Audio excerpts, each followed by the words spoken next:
طارق جمیل صاحب کے خلاف دوبارہ پروپیگنڈا شروع کر دیا گیا ہے لگ بھگ 3 سال کے بعد، لگ بھگ سوا دو سال کے بعد، تقریباً سوا دو سال کے بعد دوبارہ ان کے خلاف پروپیگنڈا شروع کر دیا گیا ہے. کیونکہ جب تک مولانا صاحب نواز شریف صاحب کے بارے میں بات کریں، شہباز شریف صاحب کے بارے میں بات کریں،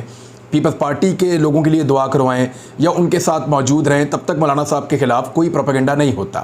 لیکن جب کبھی مولانا صاحب جو ہیں وہ بات کر رہے ہوں، طارق جمیل صاحب عمران خان صاحب کے حق میں یا کوئی اس طرح کی بات کریں جو ان پی ڈی ایم کی جماعتوں کو سوٹ نہ کرے، تو پھر بہت سارے لوگ جو ہیں وہ کھل جاتے ہیں اور کھل کر جو ہے وہ پھر اس طرح کی حرکتیں شروع کر دیتے ہیں جو ایک عالم دین کے خلاف ان کو زیب نہیں دیتی. مولانا صاحب نے کہا کیا؟ مولانا صاحب نے کہا کہ یہ غلط چیزیں کر کے تم اللہ کے سامنے کیسے پیش ہو جاؤ گے، اللہ کا سامنا کیسے کر سکتے ہو. وہ جھوٹ کے خلاف بات کرتے ہیں،